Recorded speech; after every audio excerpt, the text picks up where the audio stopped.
Hello world, this is Zafar Abundance Wala.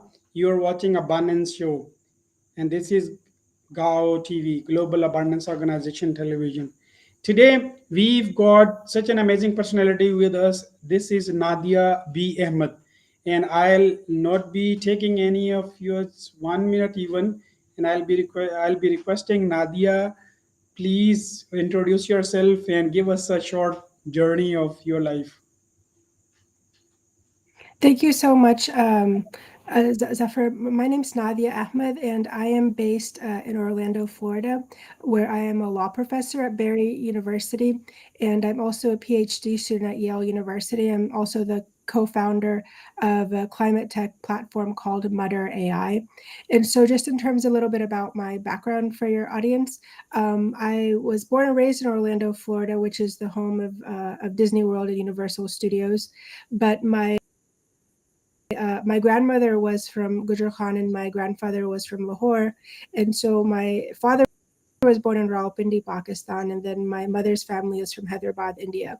And so I have quite a connection to the region, but also in terms of the Pakistani and South Asian diaspora, in terms of how widely it has grown. And I think, and thinking about how these issues of movement also impact my own research, especially relating to place-based research of climate change, in this terms of the floods that happen in Pakistan and India are also similar to the monsoon rains that also occur in Florida. Thank you so much, Nadia.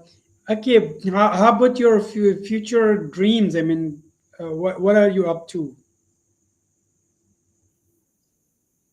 And so for me, what I would like to see is more support for issues of climate change. I think that more funding and resources should be allocated to climate mitigation and adaptation, because the issues of climate change are the most dire that we face in the world right now. And many of the conflicts that we see around the world are based off of natural resource scarcity. And to be able to address and alleviate those issues, we need to be spending more on protecting the planet versus destroying it. And so it's important to move away from a fossil fuel extraction economy.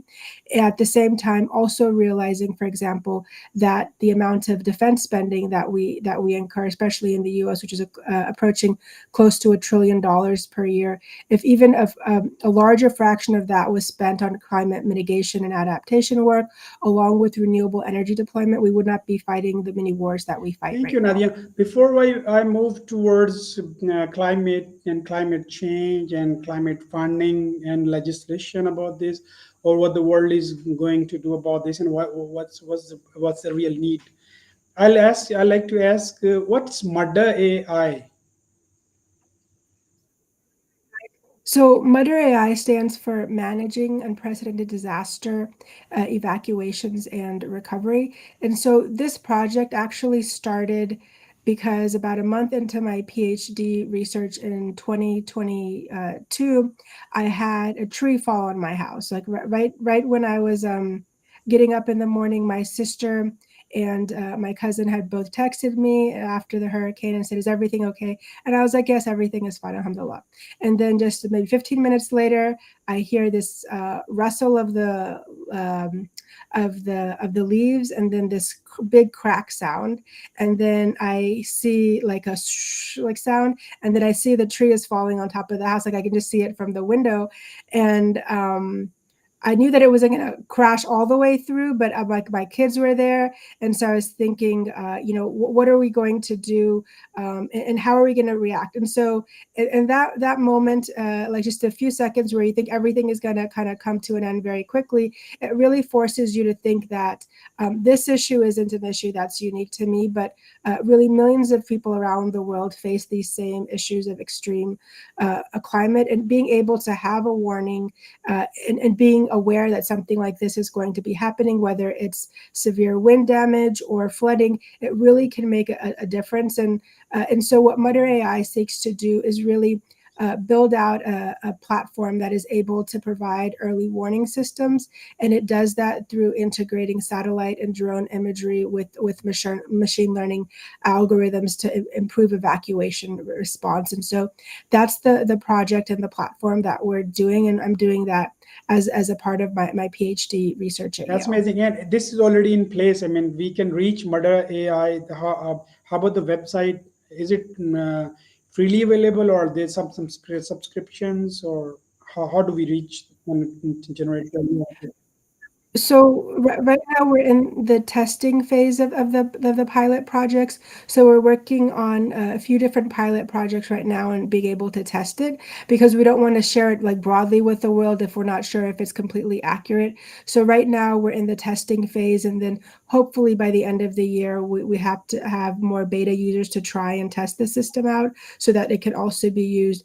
And so my goal is really to have it so this information is more readily available, because it's this access to information that really prevents having information. So one of the things we also see happening, particularly from the West, is like this hoarding of intellectual capital and intellectual property. And so what I would like to do is to really work towards democratizing access to this data. And another thing that I found problematic as well when I was doing my research was that more resources are actually spent on disaster surveillance than on humanitarian responses to disasters.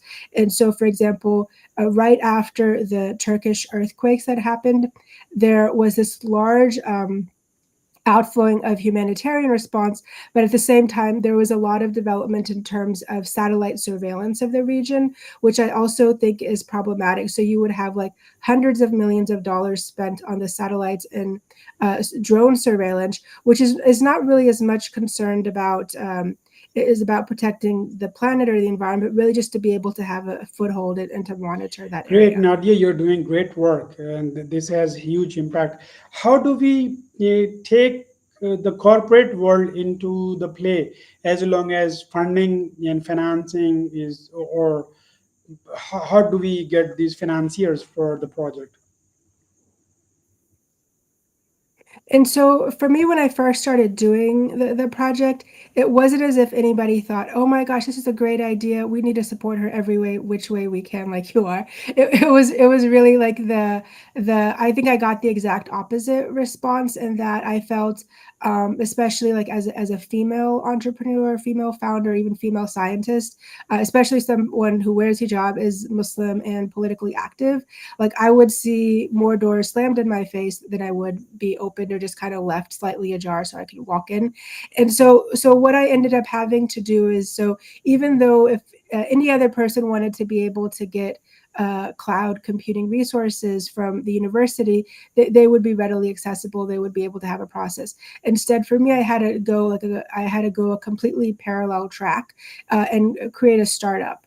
And so through the startup, which I was fortunate through, because the university had resources to be able to create a startup to get credit. So first thing that I was able to get was some credits directly from Google Cloud, and then the Amazon Web Services, and so they provided me trial credits.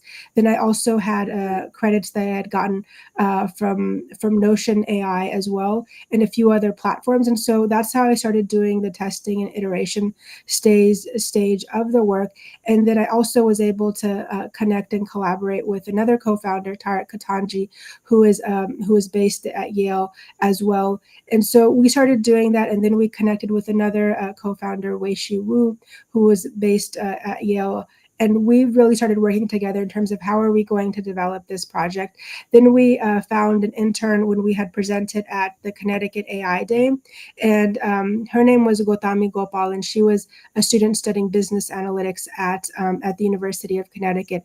And so the four of us started really just kind of thinking about how are we going to make this platform so that it's open, available, and accessible. And our goal really isn't to bring capital and to make money off of it, but it's really to make it widely available at the same time. And so since then, we've been working with a team of developers to expand it and build out like a minimal viable product for it. And since then, we've been able to build like further traction. We participated in the regional I-Corps program through the National Science Foundation, where we got support from Yale as well, and through Yale Ventures. And so it was really after we got the outside validation, we were also able to get internal support as well. And then we later had last spring, we had presented at Startup Yale, and we won first place in the Planetary Solutions Prize. And for me, so even though we were talking earlier, like you had said that I've been a TEDx speaker. So even though I feel very comfortable talking, I really get very nervous at the same time. And so so I remember that startup Yale pitch that I had to do. It was highly stressful because my mom was actually having surgery at the same time. And so I had to really decide whether I was going to be there for the surgery or go to the pitch. And so so I was just super nervous that she was having surgery same time I was pitching. But and it worked out in the end. So alhamdulillah, now she's better, and now we have support to really build out the product further. Alhamdulillah for your mother, and I really thank God for her recovery.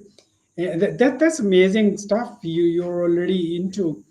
Okay, how now does this mother AI calculate carbon credits too? So we haven't really entered into the carbon credit market, but it's something that, in terms of the algorithm development, we could do. Right now, we're focused on disaster resilience and response. And another thing to also note is that one of the best ways to prevent flooding is to have a proper forest in place. So mangroves all along the coastal areas really reduce flooding overall. And so I think it's important, as a part of thinking about disaster response and recovery, we also think about nature-based solutions to sea level rise as a result of In this. Pakistan, we are an agriculture country, and you have direct knowledge and access to the resources too. So, do you think this is a viable idea that we can convince people around the globe and other corporations globally that they can come to Pakistan for the rainforesting? And so I think that, for example, with the carbon credit market, I think it's also related to different industries in the area. So in one of the countries where there was a high level of investment with carbon markets was in Guyana. And so Guyana has also found large oil and gas reserves. And so what that has done is, I believe Hess had spent close to $700 million to protect the forests in Guyana, essentially allowing it for having access to the oil and gas concessions offshore. So this does create some issues, but I think we also need to recognize that countries have natural resource sovereignty, and that not only do they have to work to protect the planet, they also have to work for development of their people as well. And so in Pakistan, for example, you do have large potential for carbon credits, but I think it's also about creating an environment that's conducive for investment and making sure that there's strong rule of law protections as Thank well. you, Simi. Do you think there is potential? I mean, if I keep talking, just because I know people in Silicon Valley and in Sweden and other part of the world, they have the intention. So how this Mother AI or your background of the law of the climate and your work that you whatever you have learned so far can help bring these people to Pakistan and coordinate and collaborate, just making these coordinations. How can you and your organization can help, and how will this Mother AI be helpful in this regard? So I think where Mutter AI is strongest is that it's set out to be used by city officials and county and regional governments, and even eventually at the national level, in terms of being able to coordinate disaster response, but also be able to create an ideal situation for being able to do disaster recovery and resilience. And so I think there's really like a 5 stages of this issues. The first one is the prediction stage and making sure that you're being able to know exactly which areas are going to be impacted. And then you have the short-term recovery and then long-term recovery. And then in addition to that, you also have to think about the long-term rebuilding and restructuring process. And then the 5th stage of it is the coordination, planning, and training for the future. And so I think right now, Mutter AI is really suited for the 5th stage of the planning and training, but also for stages 2 and 3 in terms of immediately afterwards being able to coordinate recovery and response. And I'll give you an example. A few months ago, there was these really devastating wildfires in California, and on Monday, the day before it happened, there was these very dire reports that were issued by the Associated Press in an article that came out in USA Today. And it said that climate scientists have predicted that the worst wildfires in California in decades will be starting tomorrow. And then what happened? Nothing.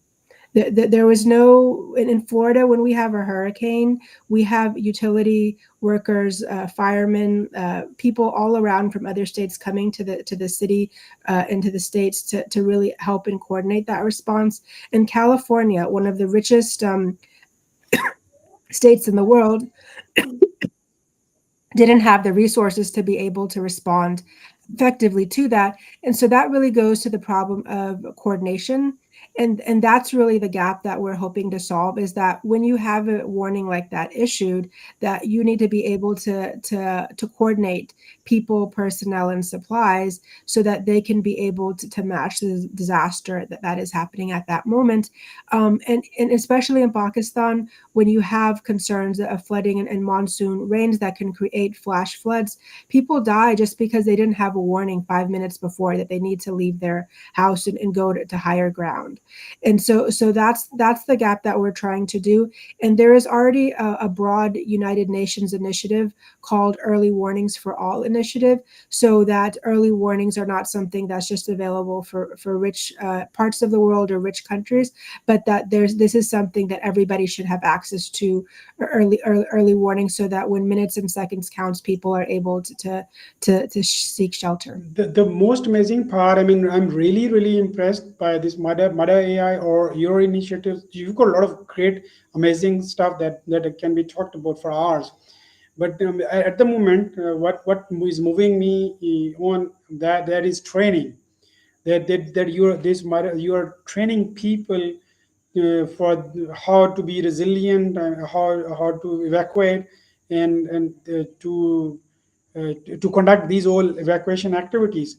So how about, I mean, we've got the institutions here, National Disaster Management Authority. So what do you say? Do you send people from that part, your part of the world, to Pakistan, or can these people access in for the training? Like we've got here 1122, an organization. I've got one of my very fast friend. So he's into fires. He is a firefighter. So how, I mean, do I just tell him that he can go to US Orlando or get training, or somebody can train online, or how can we multiply the impact of this training? So I think that one of the things that we can do them in person, but also we found that a lot of the work that we're doing, because even our team right now is spread out in different corners of the world, is a lot of the connections that we do are in trainings are doing them online. We had also formed, for example, the Yale Google Student Developers Group, and through that we had done a training for students as well as others who want to learn about how to use and incorporate artificial intelligence in the space of climate justice and environmental justice, and really so that people take the initiative to learn all of this on their own. For me, even though I was in a graduate program, the courses that I needed to learn to develop the system weren't available. I actually took a executive education at MIT on no code and low code low code AI development and how to develop a system so that it can be easily available. So you can have technical expertise in the form of GIS experts. You could also have expertise in the form of statisticians and climate experts. You can have all of those experts, but for everyday people, you can't have all those people available to them or that same level of expertise. And so what AI does is it really kind of breaks down some of those barriers and knowledge silos so that this information becomes more available and readily accessible so then that people can implement it and use it on their own. Thank you so much, Nadia. That's a great appreciation. Okay, in 2016, UN incorporated this climate into their sustainable development goals. And since then, it's been like around 10 years now, maybe. Yeah, 20, 25, 9 years from now. So how about, what's the change? I mean, before 2016 and after 2016. And again, this is AI, modern AI is already there, and your huge work is already there. What do you see? What's the difference? So for me, what I've seen right now is that there's a lot of rapid movement on satellite use. And so you're starting to see satellite imagery before. It would take 2 weeks to a few days to be able to process and use it. So within the next year to 15 months, you're going to see that there's going to be, because of machine learning, the processing of satellite imagery will go down to about 2 minutes. And when that happens, you're going to be able to get near and real-time data for disaster response. So it'll be easier to create digital twins. There's some issues in terms of like the ethics of having the energy intensity and use of AI, which are legitimate. But I think in terms of having useful uses of AI, I think disaster response and climate mitigation are important because what it does is it essentially allows us to use information and resources that previously were primarily available to those who were working within the corporate spaces, so that those of us who are working in civil society, in academia, as well as on the ground with community and grassroots organizations, we have that same level of knowledge that we can also share it and have greater impact. And I also see between 2016 and now 2025, in almost in like I'd say a decade, that the intensity and frequency of climate disasters has increased quite dramatically. In 2023 to 2024, just in the US alone, over 90 million people were impacted by some form of disasters, whether it was hurricanes, wildfires, tornadoes, flash floods. And so the problem is becoming worse day by day.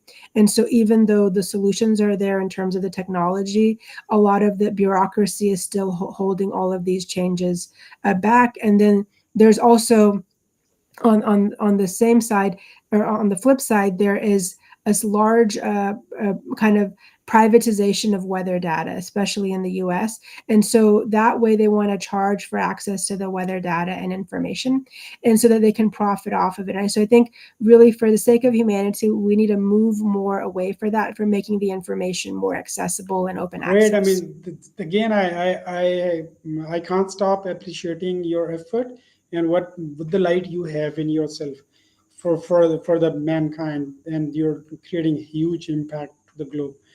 Thank you so much. Okay, my next. So since we've been talking, it's been like 23 minutes that we've been talking on the catastrophes and fire or like floods and something.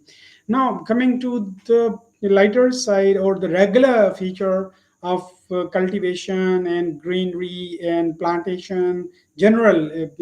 But if we talk of the agriculture, how about these early warning system? Can't these work for just because in my part of the world, since I have very limited knowledge, and since I'm not a professional too. So, but what I have is, there would be rains out of season, and every all crops go down the drain. So, is there anything this mother AI or some other AI or some other organization or somebody or some organization in the world are working for the early warning system for the normal people who are farmers and maybe small, medium, or the large ones, so that they can they can just make use of the data, and then they can make good decisions what to do and which crop to sow or which not to, and looking at the climate changes and how for just because I mean this is all based on data, and then the data helps in decision making, and decision making decides your profitability or you or otherwise. So how about that? I mean, is there anything that the or universities or organizations or academia or maybe some corporate people are doing anything for normal agriculture and the normal getting the world green and less temperate? So I think this is a really important question. Right now, the satellite imagery can be used to help detect drought from happening in croplands up to like 3 months in advance. Like they can see these are the conditions, and based off of what future and current trajectories are, this area could be subject to drought and adverse weather conditions that could impact the harvest. And so that's something as well that I think needs to be developed further for when you have flooding as well. So even though that's built into part of the some of the agricultural work and being able to contain and manage the water flow and being able to use it when there are moments of drought, because the flooding is seasonal, that it happens, and there's periods where there is not a lot of rain. And so I think keeping track of those natural rhythms and being able to have water collection methods and flood control barriers would be an important way. And there are a lot of indigenous methods that have already been developed, and so I think it could be helpful to really capture that. And I think that's another area where Mutter AI is focusing us on how to really preserve some of the croplands and to develop the techniques for farmers to be able to manage that. Great. Thank you so much, Nadia. Okay, now I'll be going to other since you've been a tech talk speaker too.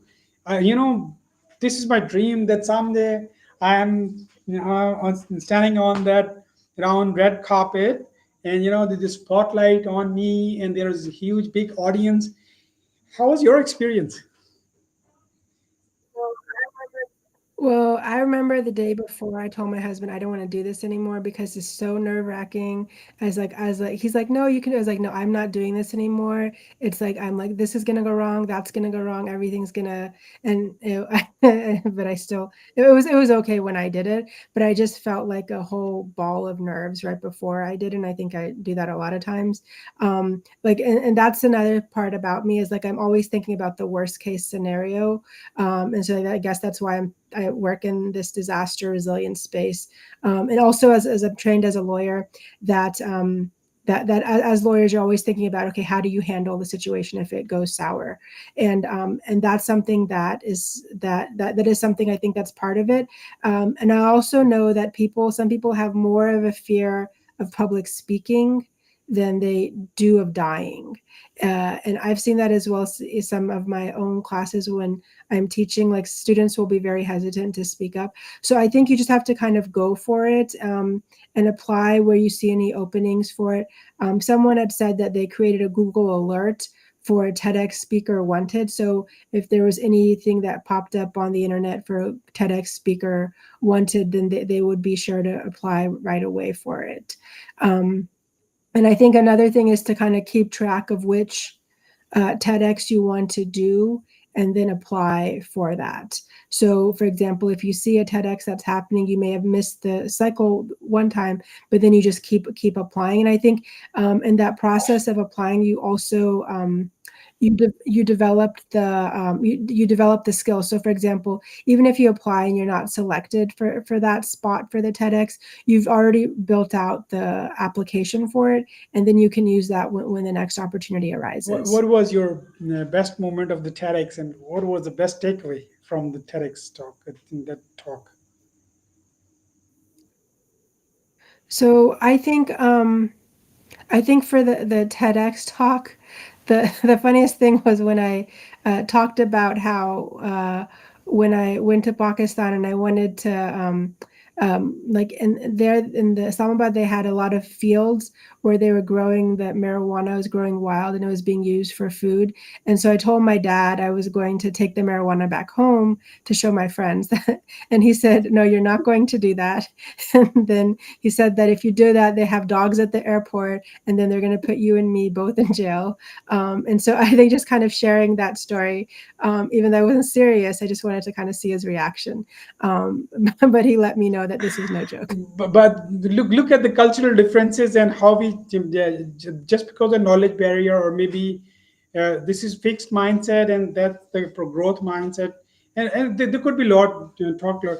Okay, how about did you just place this idea of marijuana to Pakistani government or some official? Just because I heard last prime minister talking about this, Imran Khan, and he was a bit serious about this, but yeah, anything when it's kicking off, I mean it goes off before it kick off here in my country. Yes. Yes, I think that conversation probably happened almost 30 years ago with my father. So, because what he told me at the time, and I'm actually working on a book project on biofuels, was that like he said that those people they're using it because I always thought it was funny that they had all the marijuana growing and everything like that. And so, but he said that those they're poor people, they don't have any money for fuel, and so that's why they're using it for that. And so that I think showed me like some of the differences between energy poverty and energy access as well. And so for me, I'm thinking, oh, people use that to go get high in the US. But over there, because it's not used as a commodity like that, it's really used for being able for essentials like cooking and being for those purposes. And what I also saw on an earlier trip to Pakistan is when I was visiting in the mid 80s, like I think 80, 88, is when I saw in my grandmother, she was using the burner to cook to cook on the tawa. And so when she was making roti, I saw like all the fumes that were coming as well from the stove. And at that time in the US, they were going through this whole anti-tobacco, anti-smoking campaign. And so I was thinking that here she is, she's not smoking, she's just cooking, and then she's inhaling all of these toxic fumes. And it wasn't until 1998 or so that the first article was published in Western literature about the concerns of black carbon. And black carbon was like the waste that's developed and produced as a result of these biofuel cooking stoves in different countries around the world. And many people around the world don't even have access to clean and reliable fuel. And so the reason that article kind of caught my eye when I read it several years later was that was the first time anybody in the West cared about it. And the reason they cared is because all this particulate matter from the black carbon was entering the atmosphere and going into the ozone, and then it was causing pollution in Europe and North America. And so when it starts to affect them, like they didn't care it's impacting my grandmother's lungs. They cared that it's going into their atmosphere and impacting their air quality levels in Europe and North America. And so that really kind of showed me how fundamentally flawed a lot of the climate mitigation adaptation work is that when there's a greater problem that's happening on the ground, they're not paying attention to that. And instead they're focused more on like the aerosol levels and particulate matter in the air. Great of you. Thank you so much. But lastly, I like to again come back to that training part of the and awareness. I mean, what do you think that person like me, myself, I'm a podcaster. I keep connecting people together. I work like ampler as an ampler, and I amplify what some people are doing, and I work like Y Combinator, combining people together to their efforts, knowledge, making them sit on one platform for the collaboration, cooperation, and research. So, was that you would look with this global abundance organization up to for your impact? I think people should start where they are, and also not be deterred in terms of thinking about these are the steps. And so for me, I went around and found a lot of trainings online for free. And so there would be different certification programs like Google Cloud certifications, Even I did a certification the other day on Microsoft AI agents. And so finding these programs and training programs and understanding how the cloud works, I think is important, because it's not as if your job will be taken away by AI. It'll be that somebody who knows AI better will take your job away. And so I think it's important for people to understand how these tools are working, and to be free to experiment with them, and also not be afraid to put their ideas out there in the public square. Thank you so much. Lastly, message to the planet. I think for everybody, it's important to hold out hope that we may be in a moment of planetary crisis. But I think the more that systems are stressed upon, that's where you have higher levels of resilience that come out. Like every time you have a dark moment in history, you've always seen like people who will come forward from that light and go forward. And so I think we all need to hold out for that. That we may be in a dark moment right now, but I think that we can move forward from it. Thank you so much. Before I end, I can't thank you enough just because you are doing such an impactful thing. And I love to collaborate and cooperate with you or anything I can do. And I request you don't go offline after I go offline. I need to have a little conversation with you. Thank you so much, everybody. See you in the next podcast.